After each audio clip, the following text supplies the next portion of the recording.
You leave the office. You haven't texted anyone. You haven't called home. And yet, in a house miles away, your dog gets up from the floor and walks to the window. Right now, not when your car pulls into the driveway, not when your key hits the lock. Before any of that, your dog already knows you're coming home.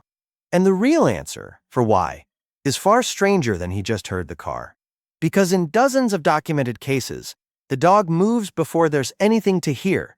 Think about your own dog, or one you've seen. You come home at wildly different times some days. Traffic, overtime, a detour for groceries. And still, somehow, the timing lines up. For most of human history, people wrote this off as coincidence, or wishful thinking from a lonely owner. But something stranger was hiding underneath the coincidence. Something that made scientists uncomfortable enough to actually study it. In the late 1990s, a biologist named Rupert Sheldrake set out to test this directly. He worked with a dog named JT, owned by a woman named Pam Smart in England. The setup was simple.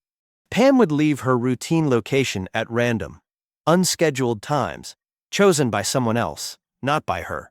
Cameras rolled on JT the entire time, back at the house, with no one there who knew when Pam was returning.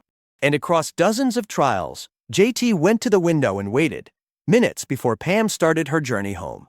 Not when she arrived, when she left to come home. That's the part that should stop you. Waiting at the window isn't proof of hearing a car. It's proof of something happening before there was anything physical to detect.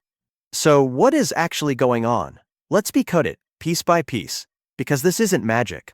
It's biology stretched further than most people realize. First, your dog's nose is doing more than smelling you. It's reading a timeline. Dog cognition researcher Alexandra Horowitz, who runs the Dog Cognition Lab at Barnard College, has spent years studying how dogs experience the world through scent.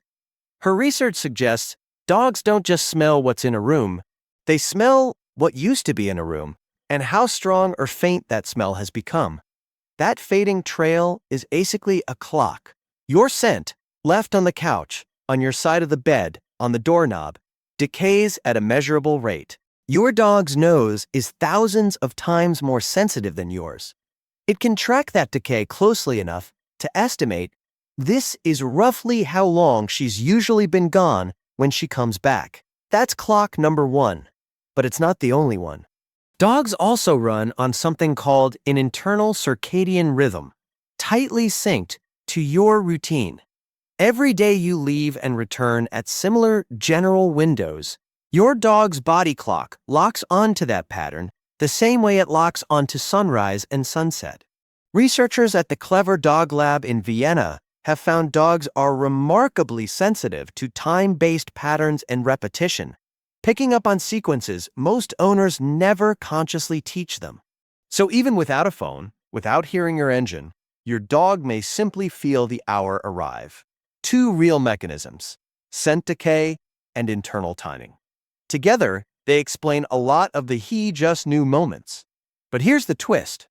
They don't explain all of them.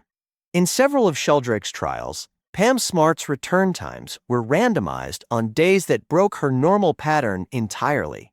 No usual hour, no routine to lock onto.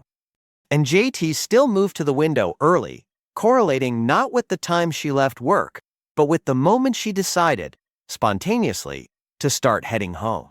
If scent decay and body clocks were the whole story, random timing should have broken the pattern completely.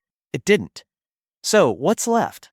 Skeptics point to something simpler and less mysterious: subtle cueing.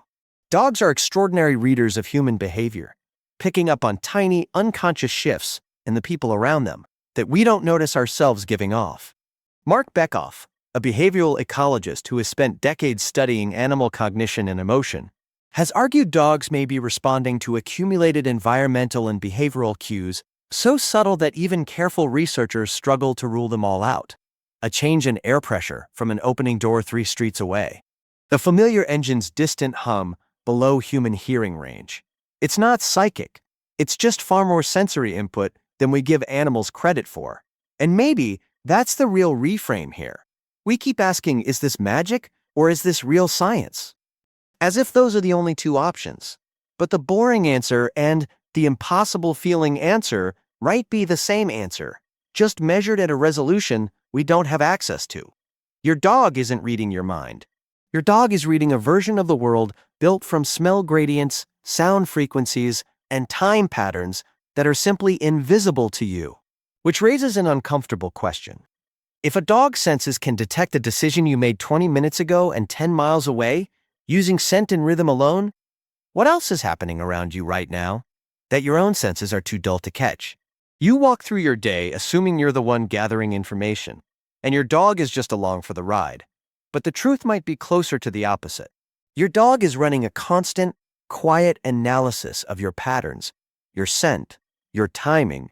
That's more sophisticated than anything you're doing back. Every day you leave, and every day you return, you're generating data. Your dog has just been the one paying attention to it.